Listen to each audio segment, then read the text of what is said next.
दोस्तों नमस्कार, आप सभी लोगों का एकेएस एकेडमी के यूट्यूब चैनल पर बहुत बहुत स्वागत है। दोस्तों आज के इस वीडियो में हम लोग यूनिट 6 यानी कि मध्य प्रदेश एवं भारत की अर्थव्यवस्था से संबंधित 200 महत्वपूर्ण प्रश्न सॉल्व करने वाले हैं। यहाँ पर आप सभी लोगों के पास समय कम है, इसलिए हम किसी भी प्रश्न का एक्सप्लेनेशन नहीं देखेंगे, सीधा क्वेश्चन आंसर फॉर्म में यहाँ पर हम 200 प्रश्न लगभग 1 घंटे में कवर करने वाले हैं। तो आइए वीडियो शुरू करते हैं और देखते हैं आज का हम अपना पहला प्रश्न। तो यहाँ पर पहला प्रश्न जो हमें स्क्रीन पर दिखाई दे रहा है, प्रश्न है भारत का जीडीपी वर्तमान मूल्य पर कितना है। तो इसका सही आंसर होगा ऑप्शन बी। इसका सही आंसर क्या है? ऑप्शन बी 295.23 लाख करोड़ रुपए आपका यहाँ पर जीडीपी है। किस पे? आपके वर्तमान मूल्य पर। इसी को कहीं कहीं पर आपके प्रचलित मूल्य भी कहा जाएगा, तो आपको इसको ध्यान देना है, वर्तमान मूल्य। और एक चीज और बार बार प्रश्न आएगा, स्थिर मूल्य। दो चीजें पूछी जाएंगी, एक आपका वर्तमान मूल्य और दूसरा होगा स्थिर मूल्य, तो दोनों को आपको यहाँ पर ध्यान देना है। इसके बाद दूसरे प्रश्न पे चलते हैं। दूसरा प्रश्न है मध्य प्रदेश का जीडीपी वर्तमान मूल्य पर कितना है। तो इसका आंसर होगा यहाँ पर आपके ऑप्शन ए। क्या? ऑप्शन ए इसका सही आंसर है। इसके बाद अगले प्रश्न पे चले हम लोग। तीसरा प्रश्न यहां पर देखें। तीसरा प्रश्न है मध्य प्रदेश का जीडीपी स्थिर मूल्य यानी कि 2011-12 पर कितना है। तो इसका सही आंसर होगा आपके ऑप्शन डी। कौन सा सही आंसर होगा? आपके ऑप्शन डी इसका सही आंसर है। इसके बाद हम लोग अगले प्रश्न पे चलते हैं। चौथा प्रश्न है भारत का जीडीपी स्थिर मूल्य यानी कि 2011-12 पर कितना है।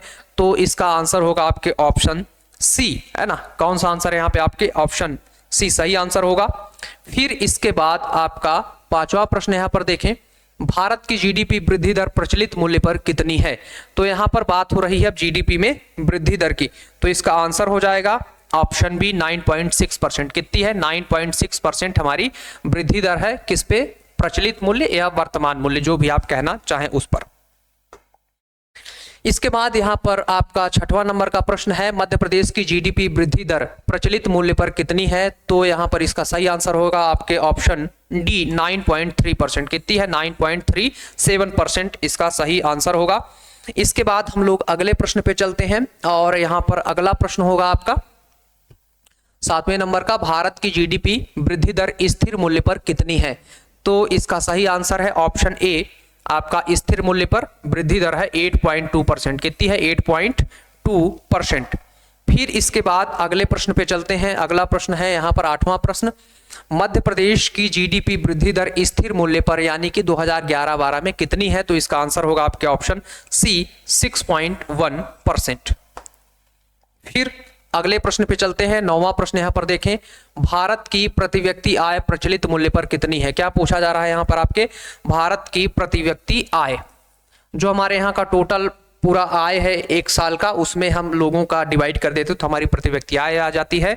तो यहाँ पर एक व्यक्ति साल में औसत रूप से कितना कमा रहा है? 2,12,946 रुपए। ये किस पे कमा रहा है? प्रचलित मूल्य पर। कभी आपसे प्रचलित मूल्य पर पूछ लेती है प्रति व्यक्ति आय, कभी स्थिर मूल्य पर पूछा जाता है, तो दोनों आपको ध्यान रखना है यहाँ पर। फिर इसके बाद हम लोग चलते हैं 10वें प्रश्न पे। 10वां प्रश्न है मध्य प्रदेश की प्रति व्यक्ति आय प्रचलित मूल्य पर कितनी है। तो इसका आंसर हो जाएगा आपके ऑप्शन ए 1,42,565 रुपए। ये किसकी है? मध्य प्रदेश की है। किस पर है ये? तो आपके प्रचलित मूल्य या फिर वर्तमान मूल्य पर है, तो इसको ध्यान रखें। ये सभी ऐसे प्रश्न हैं जो कि पेपर में आने की भरपूर संभावना है। इनमें से कोई भी आप ऐसा प्रश्न नहीं पाएंगे जिनको देखकर आपको ये लगे कि अरे ये तो फालतू का प्रश्न है या ये प्रश्न में आने की, पेपर में आने की संभावना नहीं है। सभी प्रश्नों को देखकर कि आपको ऐसा लगेगा ये भी आ सकता है, ये भी आ सकता है। तो इसका आंसर क्या है यहाँ पर? आपके ऑप्शन ए 1,42,565 रुपए। फिर इसके बाद 11वें प्रश्न पे चलते हैं। 11वां प्रश्न है भारत की प्रति व्यक्ति आय स्थिर मूल्य यानी कि 2011-12 के आधार पर कितनी है। तो यहां पर इसका सही आंसर है ऑप्शन सी 1,04,550 रुपए है आपके। किस पर है ये? आपके तो स्थिर मूल्य पर है।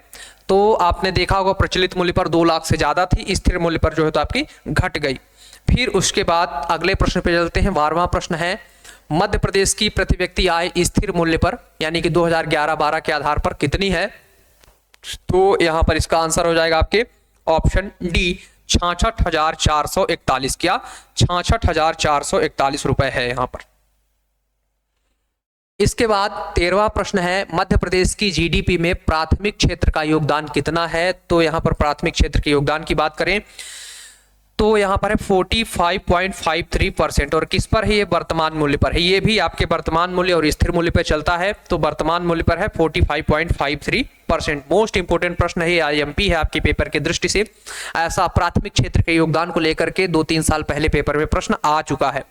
इसके बाद 14वें नंबर का प्रश्न है, मध्य प्रदेश में सकल राज्य मूल्य वर्धित यानी कि जीएसवीए में प्राथमिक क्षेत्र का योगदान 2023-24 में कितना है।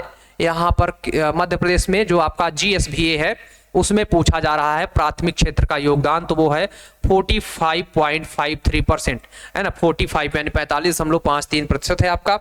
इसके बाद अगले प्रश्न पे चलते हैं। 15वें नंबर का प्रश्न है, भारत की जीडीपी में द्वितीय क्षेत्र का योगदान कितना है, या द्वितीय क्षेत्र का आपका या सेकेंडरी सेक्टर का योगदान कितना है। तो इसका है 27.6%। और किस पर है? आपके वर्तमान मूल्य पर। ये आप लोग ध्यान रखें ना कि किस पर है, वर्तमान मूल्य पर है कि स्थिर मूल्य पर। तो ये आपको ध्यान रखना है, क्योंकि प्रश्न जब आएगा वर्तमान मूल्य पर, यहां पर लिखा रहेगा कि भारत की जीडीपी में द्वितीय क्षेत्र का योगदान वर्तमान मूल्य पर कितना है, तो आपको याद रखना है वर्तमान मूल्य पर 27.6% है।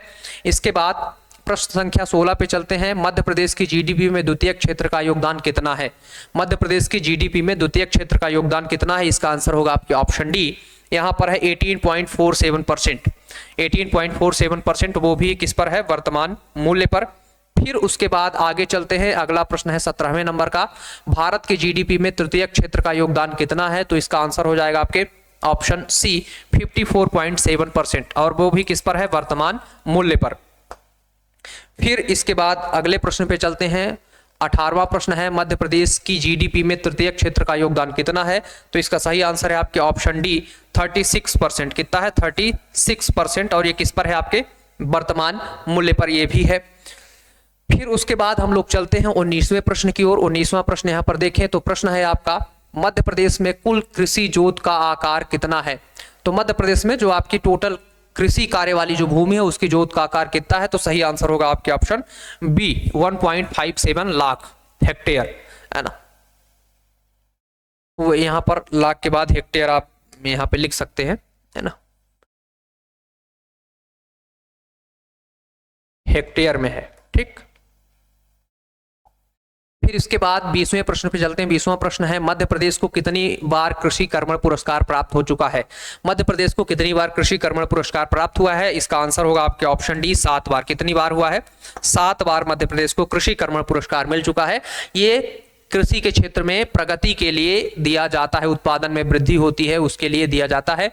21वां प्रश्न है यहाँ पर आपका, भारत की खाद्यान्न उत्पादन में मध्य प्रदेश का कौन सा स्थान है।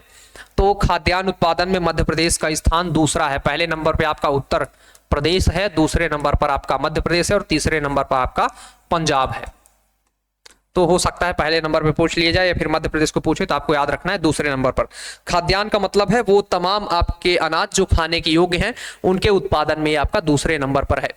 फिर इसके बाद है 22 नंबर का प्रश्न। यहाँ पर 22 नंबर के प्रश्न को देखें तो है, इसका प्रश्न है यहाँ पर 2023-24 में मध्य प्रदेश में कुल खाद्यान्न उत्पादन कितना है। तो इसका सही आंसर होगा यहाँ पर आपके ऑप्शन ए 39.84 मिलियन टन। कितना? 39.84 यहाँ पर आपका मिलियन टन जो है तो उत्पादन है। फिर इसके बाद 23वें नंबर का प्रश्न है, भारत में मध्य प्रदेश का सब्जी उत्पादन में कौन सा स्थान है। तो इसका आंसर है ऑप्शन सी। कौन सा स्थान है? तीसरा स्थान है सब्जी उत्पादन में। फिर इसके बाद है अगला प्रश्न यहाँ पर आपका, भारत में दुग्ध उत्पादन में मध्य प्रदेश का कौन सा स्थान है। आपके यूनिट 6 में जो मध्य प्रदेश वाली अर्थव्यवस्था का पार्ट है उसमें पहला जो आपका टॉपिक है भारतीय अर्थव्यवस्था में मध्य प्रदेश की स्थिति, उससे संबंधित अभी आपके प्रश्न ये जो है तो चल रहे हैं। 35-40 के आसपास प्रश्न जो है तो मैंने फर्स्ट वाले टॉपिक से लिया है। तो यहाँ पर 24वें प्रश्न का यहाँ पर बात कर रहे थे कि भारत में दुग्ध उत्पादन में मध्य प्रदेश का कौन सा स्थान है। तो इसका आंसर हो जाएगा ऑप्शन सी, तीसरा स्थान, है ना। सब्जी और दुग्ध उत्पादन में तीसरे स्थान पर है। इसके बाद यहाँ पर 25वां प्रश्न है, 2023-24 में मध्य प्रदेश के द्वितीय क्षेत्र का जीएसवीए में योगदान कितना है। सही आंसर होगा यहाँ पर आपके ऑप्शन ए 18.47%। कितना है? 18.47% यहाँ पर हमें योगदान देखने को मिल रहा है। इसके बाद 26वां प्रश्न है, मध्य प्रदेश के द्वितीय क्षेत्र में किस उपवर्ग में सबसे अधिक वृद्धि हुई है? क्या मध्य प्रदेश का जो द्वितीय क्षेत्र है उसमें किस उपवर्ग में सबसे ज्यादा वृद्धि हुई है? जो आपका द्वितीय क्षेत्र है उसमें निर्माण क्षेत्र जो आता है, निर्माण क्षेत्र है, विनिर्माण क्षेत्र है, मत्स्य पालन, इस तरह की बहुत सारी उसके अंदर चीजें आती हैं। तो इसका सही आंसर होगा आपके ऑप्शन बी, विनिर्माण। किसका सबसे ज्यादा योगदान है? तो विनिर्माण सेक्टर का इसमें सबसे ज्यादा योगदान देखने को मिलता है। फिर उसके बाद 27वें नंबर का प्रश्न है, विनिर्माण क्षेत्र का मध्य प्रदेश में द्वितीय क्षेत्र में कितना योगदान है? तो ये है आपका ऑप्शन ए 43.4%। इसका इतना योगदान हमें देखने को मिलता है किसका? विनिर्माण क्षेत्र का। 28वां प्रश्न है, मध्य प्रदेश में सूक्ष्म लघु और मध्यम उद्यमों द्वारा कितने लोगों को रोजगार प्रदान किया गया है? तो इसका आंसर है ऑप्शन बी 75 लाख। 75 लाख जो है तो आपके छोटे छोटे उद्योगों से लोगों को रोजगार प्राप्त हुआ है। फिर है आपका प्रश्न 29वें नंबर का, 2023-24 में मध्य प्रदेश में कितनी एमएसएमई इकाइयां पंजीकृत की गई हैं? आंसर ए होगा इसका, इसका आंसर होगा ऑप्शन डी 4,57,000, या फिर हम कहें 4.57 लाख जो है तो यहाँ पर आपके एमएसएमई इकाइयां या कंपनियां, छोटी औद्योगिक इकाइयां यहाँ पर रजिस्टर्ड हुई हैं, 4.57 लाख। 30वां प्रश्न है, मध्य प्रदेश में किस फसल का उत्पादन सबसे अधिक है? तो मध्य प्रदेश में अगर हम बात करें सबसे ज्यादा फसल का उत्पादन, तो यहाँ पर है ऑप्शन ए गेहूं। सबसे ज्यादा किसका उत्पादन होता है? गेहूं का हमारे यहाँ फसलों में उत्पादन होता है। सोयाबीन उत्पादन में मध्य प्रदेश भारत का जो यानी कि राष्ट्रीय आपका आर्थिक सर्वेक्षण है उसके अनुसार दूसरे नंबर पर है। मध्य प्रदेश का जो आर्थिक सर्वेक्षण है उसके अनुसार सोयाबीन उत्पादन में मध्य प्रदेश पहले नंबर पर है, आपको ध्यान रखना है। इसके बाद 31वें प्रश्न पे चलते हैं। 31वां प्रश्न है, भारत में कुल खाद्यान्न उत्पादन में कृषि निर्यात का कितना प्रतिशत का योगदान है? तो इसका आंसर हो जाएगा ऑप्शन सी 11.7% आपका कृषि निर्यात का यहाँ पर हमें जो है तो योगदान दिखाई देता है। 32वां प्रश्न है, मध्य प्रदेश के किस क्षेत्र में तृतीय क्षेत्र का योगदान स्थिर कीमत पर 39.64% था? तो इसका आंसर हो जाएगा आपके ऑप्शन सी सेवा क्षेत्र है ना, सर्विस सेक्टर का योगदान 39.64% हमें जो है तो देखने को मिलता है। इसके बाद यहाँ पर 33वां प्रश्न है, 2023-24 में मध्य प्रदेश का निर्यात कितना रहा? तो सही आंसर होगा इसका ऑप्शन बी 65,255 करोड़ रुपए। क्या 65,255 करोड़ रुपए जो है तो यहाँ पर आपका टोटल क्या रहा? निर्यात रहा। फिर इसके बाद यहाँ पर है आपका 34वें नंबर का प्रश्न, मध्य प्रदेश में मानसिक स्वास्थ्य के लिए किस ऐप को जनवरी 2024 में लॉन्च किया गया? आंसर है आपका ऑप्शन बी मनहित। कौन सा ऐप है आपका? मनहित नामक एक ऐप है जिसको लॉन्च किया गया है, जो कि मानसिक स्वास्थ्य से संबंधित यहाँ पर देखभाल के लिए काम करेगा। फिर इसके बाद है 35वें नंबर का प्रश्न, भारत का सबसे बड़ा रेलवे नेटवर्क किस राज्य में है? तो इसका आंसर होगा आपके ऑप्शन ए उत्तर प्रदेश। क्या ऑप्शन ए उत्तर प्रदेश इसका सही आंसर है। फिर हम लोग चलते हैं 36वें प्रश्न की ओर। 36वां प्रश्न है, मध्य प्रदेश में 2023 तक सौर ऊर्जा का उत्पादन कितना है? कितने मेगावाट है? तो सही आंसर होगा ऑप्शन ए 2587.57 मेगावाट। ठीक, इसके बाद 37वें नंबर का प्रश्न है यहाँ पर आपका, भारत का एफडीआई 2023-24 में कितना है? यानी कि हमें फॉरेन डायरेक्ट इन्वेस्टमेंट 2023-24 में कितना प्राप्त हुआ है? तो इसका आंसर देखें यहाँ पर, सही आंसर होगा आपके ऑप्शन बी 45.8 बिलियन अमेरिकी डॉलर। कितना? 45.8 बिलियन अमेरिकी डॉलर प्राप्त हुआ है। फिर यहाँ पर अगले प्रश्न पे चलते हैं 39वें प्रश्न पर। यहाँ पर आपका 37 था। फिर 38वें प्रश्न पे चलते हैं, प्रधानमंत्री जन धन योजना के तहत कितने बैंक खाते आपके खोले गए? प्रधानमंत्री जन धन योजना जीरो बैलेंस अकाउंट खोलने की जो है तो यहाँ पर सुविधा सबको दी गई थी, भैया आप फ्री में जीरो बैलेंस में आप अकाउंट खुलवा सकते हैं। तो यहाँ पर कितनी खोली गई है? 4.29 करोड़ है ना, यहाँ पर 4,29 लाख जो है तो टोटल यहाँ पर खोले गए हैं आपके। फिर इसके बाद है आपका 39 नंबर का प्रश्न, 2023-24 के अनुसार भारत में गरीबी कितनी है? तो इसका आंसर होगा आपके ऑप्शन बी 11.34%। कितना? 11.3% है ना, ऑप्शन बी इसका सही आंसर है 11.3%। फिर इसके बाद अगले प्रश्न पे चलते हैं। अगला प्रश्न है 2023-24 के अनुसार मध्य प्रदेश में गरीबी दर कितनी है? तो इसका आंसर देखें तो यहाँ पर सही आंसर होगा आपके ऑप्शन बी 15.91%। फिर अगले प्रश्न पे चलते हैं। 41 नंबर का प्रश्न यहां पर हम लोग देखेंगे। प्रश्न है आपका, भारत में 2023 में बेरोजगारी दर कितनी रही? कब 2023 में भारत में बेरोजगारी दर कितनी रही? सही आंसर होगा आपके ऑप्शन यहां पर बी 9.2%। कितना? 9.2% सही आंसर है। फिर इसके बाद हम बात करेंगे मध्य प्रदेश में 2023-24 में बेरोजगारी दर कितनी रही? तो 0.9%। कितना? इसका सही आंसर होगा ऑप्शन डी 0.9%। ये ऑफिशियल डाटा है ना, हालांकि इतना हो ही नहीं सकता है ना, चाहे कुछ भी हो जाए 0.9% नहीं होगा, पर ऑफिशियल डाटा हमें मानना पड़ता है क्योंकि पेपर में यही हम सही करेंगे। फिर उसके बाद है 43वां प्रश्न, भारत में 2024 तक कुल पवन ऊर्जा उत्पादन कितने गीगावाट की है? तो सही आंसर है आपका 46.16 गीगावाट। क्या सही आंसर है? ऑप्शन सी 46.16 गीगावाट सही आंसर है। फिर इसके बाद यहां पर हम अगला प्रश्न देखते हैं। 44 नंबर का है, भारत में एसडीजी को कब लागू किया गया? भारत में आपके एसडीजी को कब लागू किया गया? तो सही आंसर है आपके ऑप्शन बी 1 जनवरी 2016। कब लागू किया गया? 1 जनवरी 2016 को एसडीजी आपका लागू किया गया। फिर इसके बाद आपका 45 नंबर का प्रश्न है, संयुक्त राष्ट्र सहस्त्राब्दी विकास लक्ष्य एमडीजी की अवधि क्या है? तो इसका सही आंसर है आपके ऑप्शन बी 2000 से 2015, है ना। 15 साल की जो है इन्होंने लक्ष्य, विकास लक्ष्य सहस्त्राब्दी वर्ष रखा है। किसने रखा है? संयुक्त राष्ट्र ने। फिर इसके बाद हम लोग अगला प्रश्न 46 नंबर का देखते हैं। संयुक्त राष्ट्र सहस्त्राब्दी विकास लक्ष्य एमडीजी में कितने लक्ष्य थे? तो इसका सही आंसर होगा आपके ऑप्शन बी 8 लक्ष्य यहां पर आपके निर्धारित किए गए थे। फिर इसके बाद हम बात करेंगे 47 नंबर के प्रश्न की, गरीबी उन्मूलन में मध्य प्रदेश किस श्रेणी में आता है? तो इसका सही आंसर है आपके ऑप्शन ए फ्रंट रनर है। क्या है? गरीबी उन्मूलन में मध्य प्रदेश आपका फ्रंट रनर में आता है। फिर उसके बाद यहाँ 48 नंबर का प्रश्न है, एसडीजी इंडिया इंडेक्स 2023-24 में भारत का स्कोर क्या रहा? तो इसका आंसर होगा आपके ऑप्शन सी। कितना रहा? 71 जो है तो हमारा स्कोर यहाँ पर रहा 2023-24 में एसडीजी इंडिया इंडेक्स में आपके।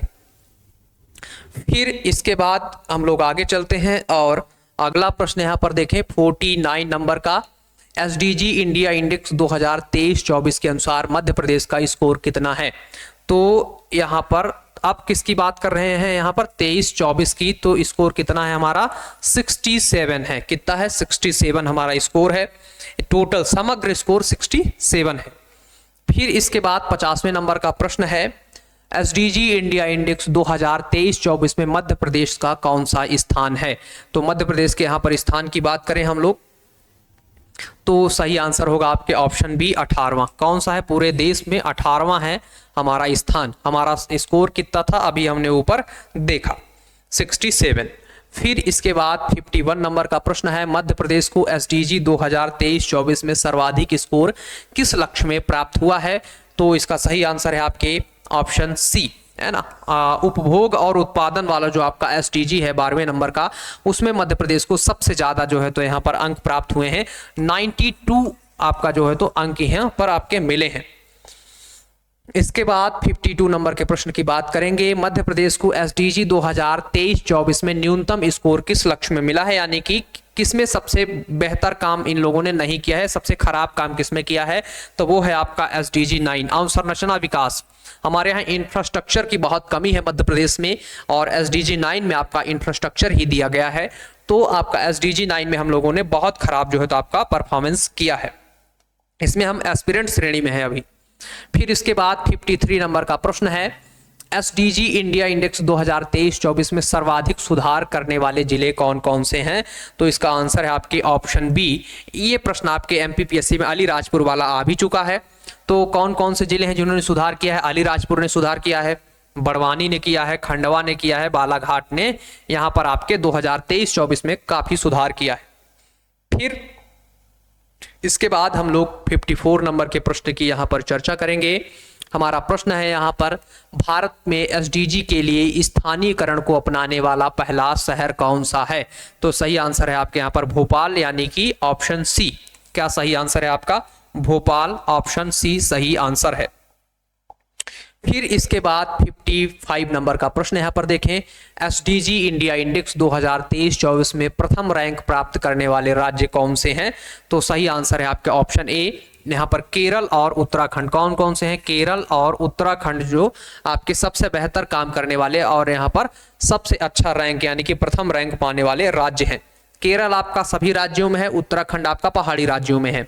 तो पहाड़ी राज्यों में पहले नंबर पे उत्तराखंड है और सामान्य सभी राज्यों में केरल पहले नंबर पे है। फिर इसके बाद है 56 नंबर का प्रश्न, मध्य प्रदेश में एसडीजी 9 का स्कोर क्या था? तो सही आंसर है आपके ऑप्शन ए 39। एसडीजी क्या पूछ रहा है? 9। अभी हम लोगों ने अवसंरचना का टॉपिक पढ़ा था ना, इंफ्रास्ट्रक्चर का, तो जो अवसंरचना विकास है वो आपका एसडीजी 9 है। तो इसमें मध्य प्रदेश का जो है तो अच्छा इसमें काम नहीं है, ठीक। तो आपको 9 में याद रखना है क्या है? अवसंरचना विकास है। इसीलिए हमारे यहाँ का इंडस्ट्रियल जो डेवलपमेंट है बहुत कम है, ग्रोथ बहुत कम है, क्योंकि हमारे पास अवसंरचना इंफ्रास्ट्रक्चर अच्छी नहीं है। तो इसमें हम लोगों ने 39 स्कोर किया है, सबसे कम स्कोर है ये हमारा। फिर इसके बाद है यहाँ पर आपका 57 नंबर का प्रश्न, सतत विकास लक्ष्यों के कितने उद्देश्यों में कुल 169 लक्ष्य शामिल हैं? तो सही आंसर है यहाँ पर आपके ऑप्शन ए 17। कितने? 17 लक्ष्य जो है तो हमारे यहाँ पर एसडीजी में शामिल किए गए हैं। एसडीजी में कितने हैं आपके? टोटल जो है तो 169 उद्देश्यों में कितने लक्ष्य हैं? 17 आपके लक्ष्य जो है तो एसडीजी के अंतर्गत शामिल हैं। फिर इसके बाद 58 नंबर का प्रश्न है यहाँ पर आपका, सतत विकास लक्ष्य के तहत गरीबी उन्मूलन से संबंधित लक्ष्य है, यानी कि किसमें आपके गरीबी उन्मूलन का लक्ष्य रखा गया है? सही आंसर है आपके ऑप्शन ए एसडीजी 1। एसडीजी 1 में क्या है आपके? गरीबी उन्मूलन है। गरीबी उन्मूलन आपके इसका लक्ष्य है। और 2 में आपकी भूखमरी है, फिर शिक्षा है, इसी तरीके से 17 आपके लक्ष्य रखे गए हैं।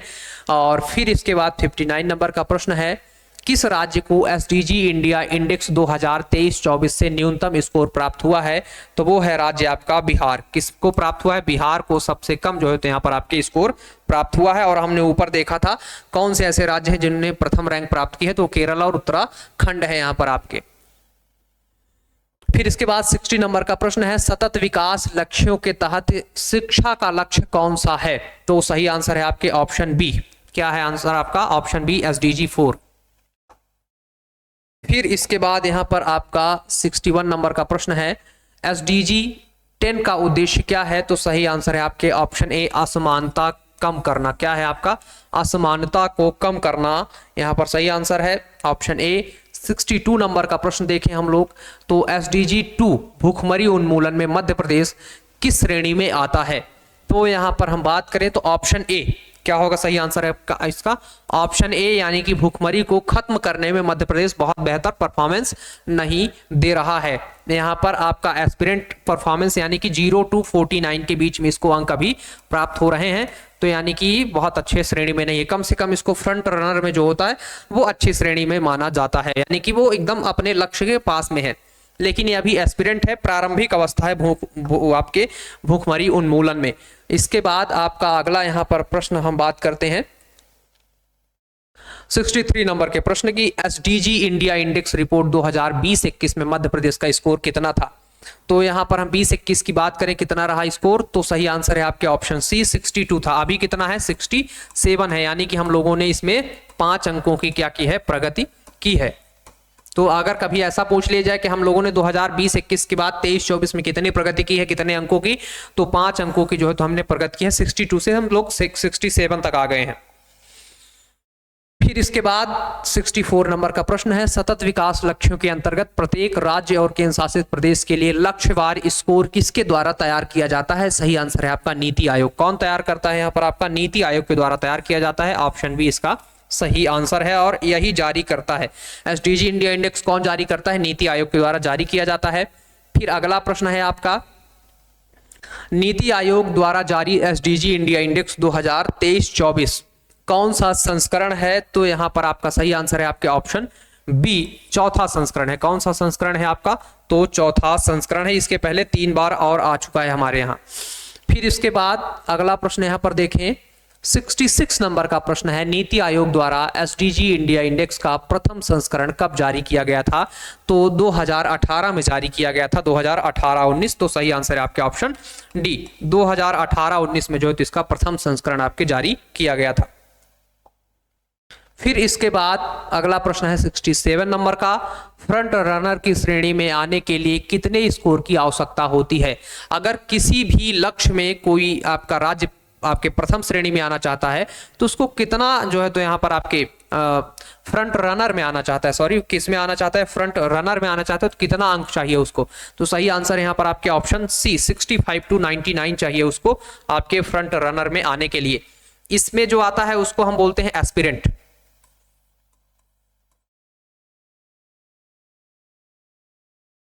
इसको बोलते हैं एस्पिरेंट। यहां पर आपके इधर जो होता है उसको परफॉर्मर बोलते हैं,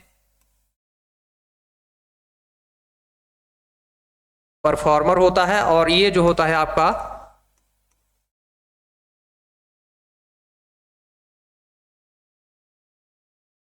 फ्रंट रनर होता है, और ये आपका होता है अचीवर। ठीक, तो आपका एस्पिरेंट, परफॉर्मर और आपका यहां पर एफ होगा है, परफॉर्मर और आपका फ्रंट रनर, और फिर उसके बाद होता है आपका अचीवर। तो ये श्रेणी होती हैं। तो अगर किसी को यहां पर आपके फ्रंट रनर में आना है तो उसको 65 to 99 का स्कोर करना होगा। फिर उसके बाद 68 नंबर के प्रश्न की बात करें, निम्नलिखित में से कौन सा लक्ष्य मध्य प्रदेश से संबंधित नहीं है? तो यहाँ पर है आपका आंसर सही होगा ऑप्शन डी, लक्ष्य नंबर या लक्ष्य संख्या 14, क्योंकि इसमें आपके पानी है, जल के नीचे जीवन। तो मध्य प्रदेश तो चारों तरफ से लैंडलॉक्ड कंट्री है, कहीं पर भी जल के आसपास भी नहीं है, ये कोस्टल एरिया में कहीं है भी नहीं। तो इसलिए इस 14 नंबर का जो आपका लक्ष्य है जल के नीचे जीवन, उससे मध्य प्रदेश बिल्कुल संबंध नहीं रखता या संबंध नहीं रखता। फिर इसके बाद है 69 नंबर का प्रश्न, मध्य प्रदेश का कुल स्कोर 67 है, इस आधार पर मध्य प्रदेश को किस श्रेणी में रखा जाएगा? सही आंसर है आपके ऑप्शन बी, किस में रखा जाएगा? फ्रंट रनर में इसको जो है तो रखा जाएगा।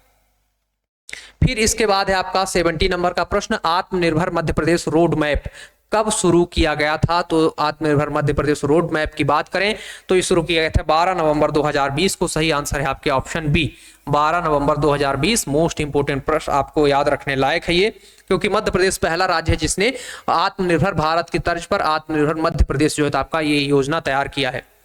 फिर इसके बाद है 71 नंबर का प्रश्न, विकसित भारत विकसित मध्य प्रदेश कार्यक्रम कब शुरू किया गया? सही आंसर है आपके ऑप्शन सी, 29 फरवरी 2024। कब शुरू किया गया? 29 फरवरी 2024 को ये कार्यक्रम आपका शुरू किया गया। फिर उसके बाद 72 नंबर का प्रश्न देखें, मोस्ट इंपोर्टेंट प्रश्न है ये, पेपर में आने की 99% संभावना है ना? क्या है? आत्मनिर्भर मध्य प्रदेश का पूरा नाम क्या है? तो इसका सही आंसर होगा ऑप्शन बी, ए से हो जाएगा आपके एस्पिरेंट, टी से हो जाएगा आपका ट्रांसफॉर्मेशन, और एम से हो जाएगा आपका मिशन। तो यहाँ पर ATMA, और ए से हो जाएगा आपका यहाँ पर एक्शन, और एन से हो जाएगा नीति। तो ATMAN और MP मतलब मध्य प्रदेश। तो सही आंसर है option B, aspiration, transformation, mission, action and Niti, ये है इसका फुल फॉर्म। तो आपको याद रखना है। फिर उसके बाद 73 नंबर के प्रश्न की चर्चा करें, आत्मनिर्भर भारत की तर्ज पर स्वयं का आत्मनिर्भर रोड मैप शुरू करने वाला पहला राज्य कौन सा है? तो पहला राज्य है आपका मध्य प्रदेश। किसने शुरू किया है? तो मध्य प्रदेश के द्वारा शुरू किया गया है। फिर इसके बाद हम लोग अगले प्रश्न पे चलेंगे। यहां पर 74 नंबर का प्रश्न देखें, आत्मनिर्भर मध्य प्रदेश रोड मैप के तहत सड़क से संबंधित कौन सा मिशन शुरू किया गया है? आत्मनिर्भर रोड मैप के तहत सड़क निर्माण से संबंधित कौन सा मिशन शुरू किया गया है? सही आंसर है आपके ऑप्शन बी, मिशन निर्माण। क्या? मिशन निर्माण शुरू किया गया है। फिर इसके बाद अगले प्रश्न पे चलते हैं। 75 नंबर का प्रश्न है, मध्य प्रदेश के किस शहर में एयर कार्गो हब स्थापित किया जाएगा? सही आंसर है आपके ऑप्शन बी, कहां पर किया जाएगा? इंदौर में किया जाएगा। और हमारे यहाँ अभी जो एयर कार्गो का संचालन होता है वो देवी अहिल्याबाई एयरपोर्ट से होता है। फिर उसके बाद 76 नंबर का प्रश्न है, आत्मनिर्भर मध्य प्रदेश रोड मैप में कौशल विकास हेतु कितने शहरों में इंक्यूबेशन सेंटर स्थापित किए जाएंगे?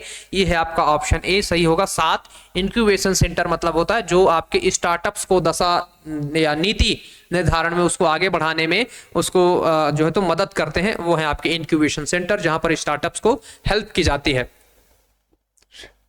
फिर इसके बाद आपका 77 नंबर का प्रश्न है, मिशन बोधि किस क्षेत्र से संबंधित है? तो मिशन बोधि आपका सही यहां पर आंसर हो जाएगा ऑप्शन बी, शिक्षा से संबंधित है। बोधि को आप बुद्धि समझे, है ना, तो बुद्धि किससे आती है? शिक्षा से आती है। तो मिशन बोधि आपके किससे संबंधित है? शिक्षा से संबंधित है। फिर इसके बाद आगे चलते हैं 78 नंबर के प्रश्न पर, मिशन अंकुर किस क्षेत्र से संबंधित है? क्या मिशन अंकुर किस क्षेत्र से संबंधित है? तो ये आपका संबंधित है शिक्षा से। ये भी किससे संबंधित है? आपके शिक्षा से संबंधित है मिशन अंकुर, यानी कि यहाँ पर छोटी अवस्था में शिक्षा के जो है तो यहाँ पर विकास करने का काम किया जाएगा।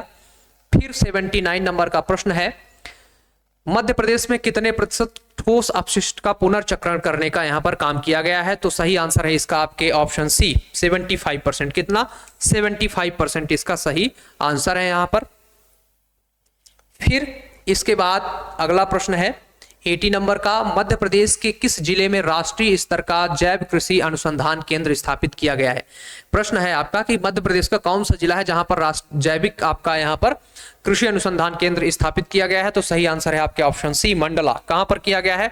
मंडला में किया गया है। ये आपका यहां पर जैविक खेती से संबंधित काम किया जाएगा। मध्य प्रदेश में जैविक कृषि से संबंधित ज्यादातर भूमि पूरे देश में मध्य प्रदेश में है। सबसे ज्यादा जो है तो जोत आपकी जैविक कृषि के लिए कहां है? मध्य प्रदेश में। वैसे सबसे पहला राज्य है सिक्किम जो अपनाया था। 81 नंबर का प्रश्न है यहाँ पर आपका, मध्य प्रदेश में किस प्रकार के पोर्टल के माध्यम से रोजगार सेवाएं ऑनलाइन प्रदान की जाती हैं? तो सही आंसर होगा यहाँ पर आपका निवेश एमपी पोर्टल। क्या? निवेश एमपी पोर्टल के द्वारा यहाँ पर प्रदान की जाती हैं। फिर इसके बाद है आपका 82 नंबर का प्रश्न, आत्मनिर्भर मध्य प्रदेश में कितने नए ओपन आपका डिस्टेंस लर्निंग के सेंटर खोले जाएंगे या लर्निंग केंद्र खोले जाएंगे? सही आंसर है आपके ऑप्शन बी 150। कितने खोले जाएंगे? 150 क्या खोले जाएंगे? Open distance learning centre. फिर इसके बाद 83 नंबर का प्रश्न है यहाँ पर आपका, मध्य प्रदेश में 2024 तक कितने प्रतिशत ग्रामीण घरों में पेयजल की व्यवस्था सुनिश्चित की गई है? तो 100%। कितनी की गई है? कागजों में तो 100% है, यानी कि ऑफिशियल डाटा जो है 100%। हालांकि ये आपका नहीं है। पहला नल जल पूर्णतः जहां पर पहुंचा वो है आपका जिला कौन सा था? तो आपका बुरहानपुर वो जिला है जहां पर आपका नल जल 100% पहुंचा था। पहला आपका वो जिला था। फिर इसके बाद है आपका 84 नंबर का, वाटर प्लस सिटी आपका कौन सा है मध्य प्रदेश में? तो इंदौर है। फिर यहाँ पर 84 नंबर का प्रश्न है, किस योजना के तहत मध्य प्रदेश में सीवरेज सिस्टम कार्यशील बनाया जाएगा? सही आंसर है आपके ऑप्शन बी मिशन नगरोदय, यानी कि नगरों के उदय से संबंधित जो आपका यहाँ पर क्या मिशन है उसमें आपके क्या किया जाएगा? सीवरेज सिस्टम को कार्यशील बनाया जाएगा। 85 नंबर का प्रश्न है, मध्य प्रदेश में कितने नए खादी आउटलेट्स आपके स्थापित किए जाएंगे? तो यहां पर बात करें तो सही आंसर है आपके ऑप्शन ए 8। कितने स्थापित किए जाएंगे? 8 आपके आउटलेट स्थापित किए जाएंगे। फिर इसके बाद 86 नंबर का प्रश्न है, किस योजना के तहत मध्य प्रदेश में यहां पर प्रत्येक नागरिक को रोजगार हेतु आत्मनिर्भर बनाने का लक्ष्य रखा गया है? तो इसका आंसर होगा ऑप्शन सी मिशन शिक्षा। क्या है इसका आंसर आपका? मिशन शिक्षा। फिर इसके बाद अगला प्रश्न है, आत्मनिर्भर मध्य प्रदेश रोड मैप के तहत global skill park Madhya Pradesh के किस जिले में स्थापित किया जाएगा? आंसर है इसका भोपाल, यानी कि ऑप्शन बी। क्या?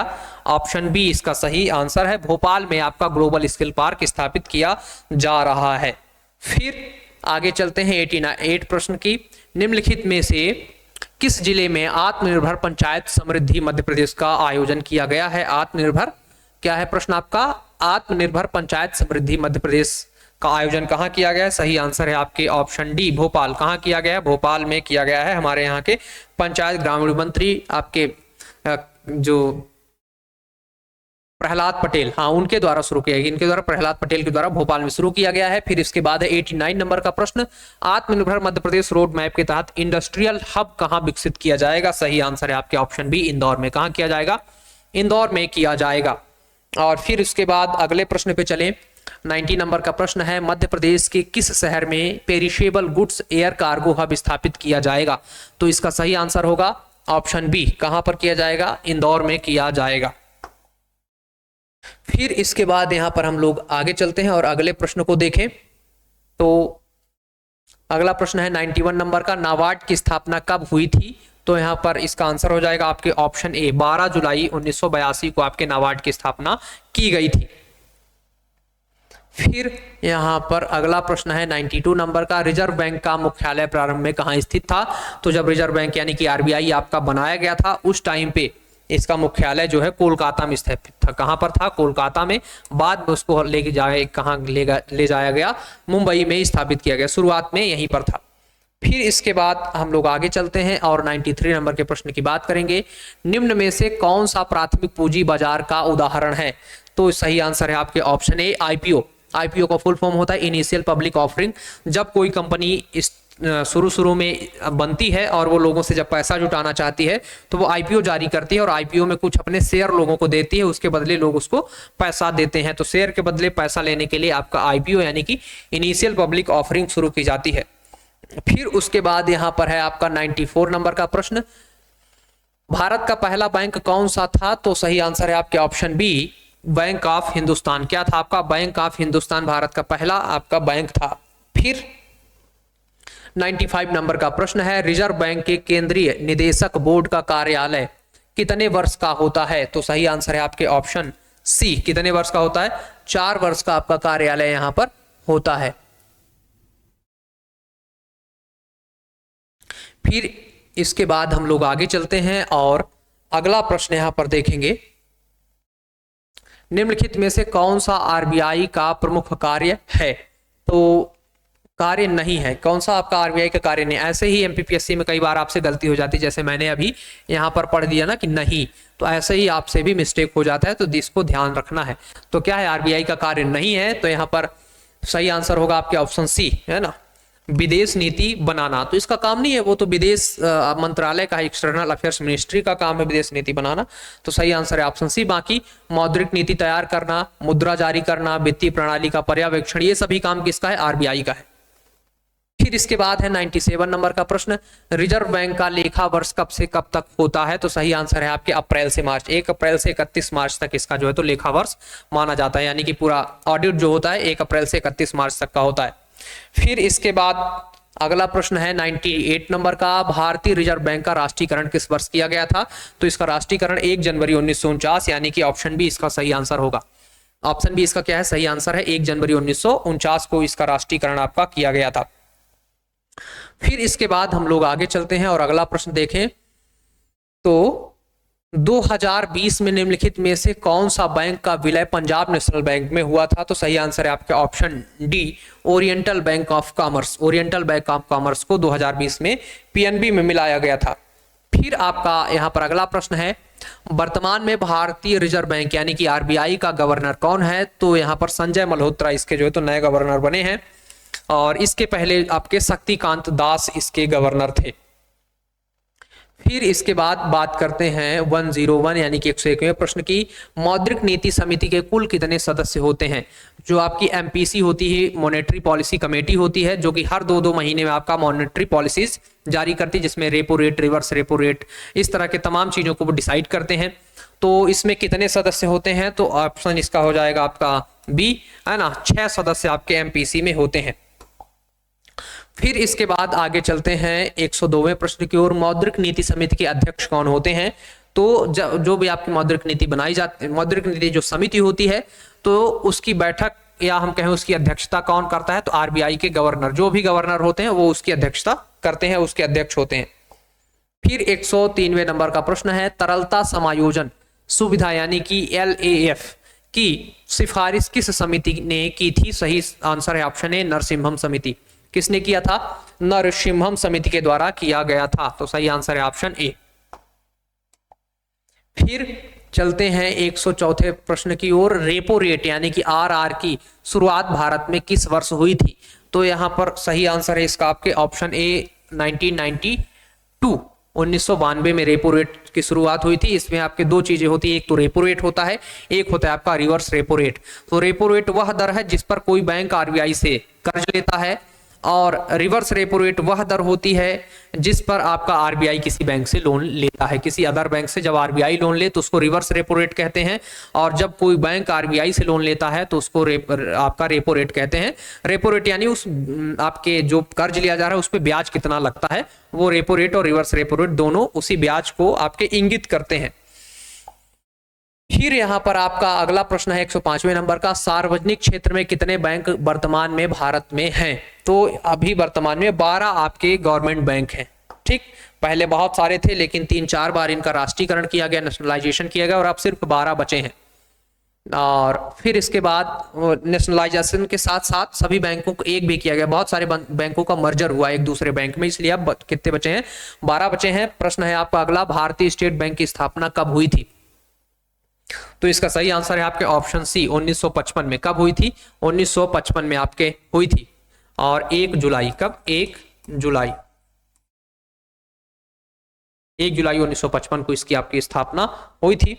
फिर इसके बाद आगे चलते हैं। 107वां प्रश्न है, उत्कर्ष 2022 किस उद्देश्य से शुरू किया गया है? तो ये आपका शुरू किया गया है आरबीआई के संचालन में उत्कृष्टता प्राप्त करना। क्या? आरबीआई के संचालन में उत्कृष्टता प्राप्त करना, यानी कि उसका पूरे तरीके से संचालन अच्छे से करने के लिए आपका उत्कर्ष 2022 शुरू किया गया है। फिर इसके बाद 108वें प्रश्न पे चलते हैं। ऑपरेशन ट्विस्ट के तहत किस प्रकार की सरकारी प्रतिभूतियों को बेचा जाता है? ऑपरेशन ट्विस्ट के तहत किस प्रकार की सरकारी प्रतिभूतियों को बेचा जाता है? तो इसका आंसर होगा ऑप्शन बी, अल्पकालिक, यानी कि 1 से 2 वर्षीय। क्या? 1 से 2 वर्ष की वर्षीय प्रतिभूतियों को यहाँ पर आपके बेचा जाता है। फिर इसके बाद है आपका 109वें नंबर का यहाँ पर प्रश्न, 1 रुपए का नोट किसके द्वारा जारी किया जाता है? तो इसका सही आंसर होगा ऑप्शन बी, वित्त मंत्रालय। किसके द्वारा जारी किया जाता है? वित्त मंत्रालय के द्वारा ये आपका जारी किया जाता है। फिर इसके बाद हम 110वें प्रश्न की बात करें, न्यूनतम कोष पद्धति के तहत आरबीआई को कितने करोड़ की स्वर्ण प्रतिभूतियां रखना आवश्यक है? तो इसका आंसर होगा यहाँ पर 115 करोड़ की। कितने की? 115 करोड़ की इसको रखना आवश्यक होता है। और इसमें क्या क्या आपके स्वर्ण प्रतिभूतियां जो है तो शामिल होती हैं। क्या? स्वर्ण प्रतिभूतियां इसमें शामिल होती हैं, उसकी वैल्यू कितनी होनी चाहिए? 115 करोड़। फिर उसके बाद है आपका 111वां प्रश्न, एलसीआर यानी कि लिक्विडिटी कवरेज रेशियो किस मानक के तहत लागू किया गया था? एलसीआर यानी कि लिक्विडिटी कवरेज रेशियो किस मानक के तहत लागू किया गया था? सही आंसर होगा आपके बेसल 3। ठीक, किस पे किया गया था? बेसल 3 पे लागू किया गया था।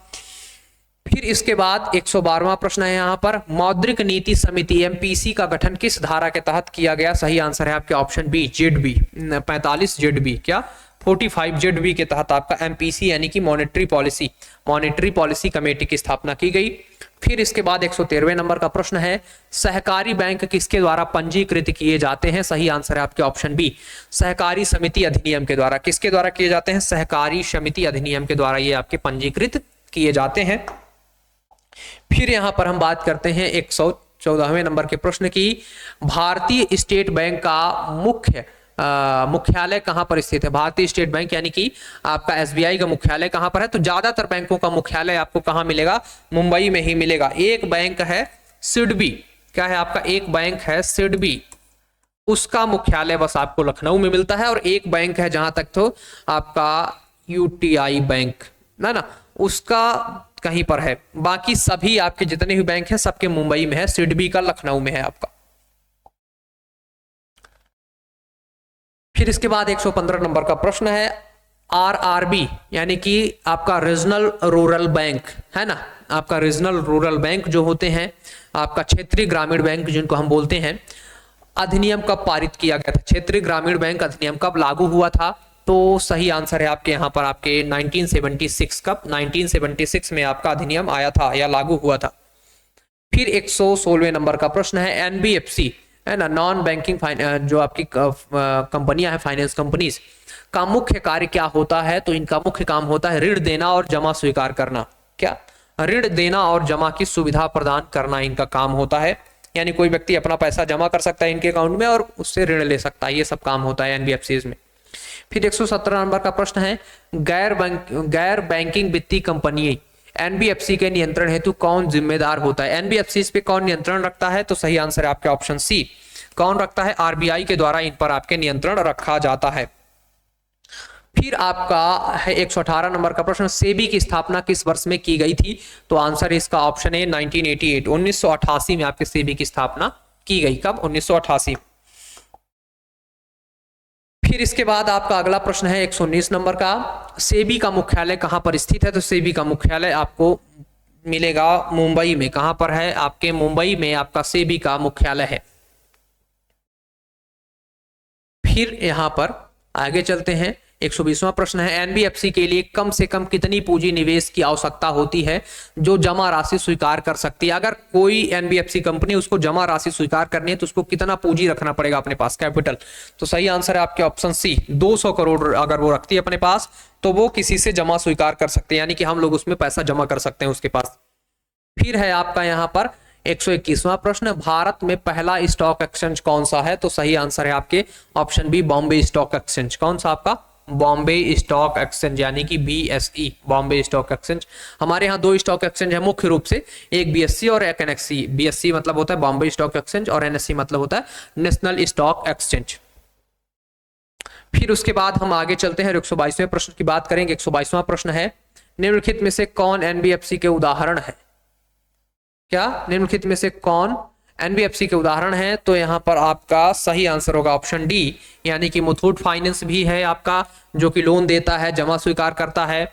और ऑप्शन बी, बजाज फाइनेंस भी है, जहां आप इसका अकाउंट खुला करके पैसा जमा कर सकते हैं, लोन ले सकते हैं। और option D, Aditya Birla finance भी है आपका, है ना। यहाँ पर अगर एयरटेल पेमेंट बैंक होता है, ये सभी जो है आपके क्या है, एनबीएफसी कंपनी है, जो आपको, सॉरी एयरटेल पेमेंट बैंक नहीं। तो यहाँ पर ये तीन आपके दिए गए हैं, जो भी फाइनेंस करते हैं आपके, यानी कि आपको ऋण देते हैं और आपसे जमा स्वीकार करते हैं, वो आपके एनबीएफसी कंपनी है। तो उपरोक्त सभी यहाँ पर आपने मुथूट फाइनेंस का तो बहुत नाम और बजाज का भी बहुत सुना होगा। फिर इसके बाद 123 है आपका, 123, भारत का पहला अंतरराष्ट्रीय स्टॉक एक्सचेंज आईएनएक्स कब और कहां स्थापित किया गया था?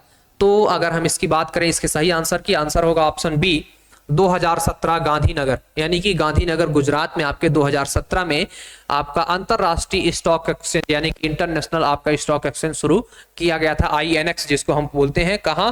आपके गांधीनगर में 2017 में।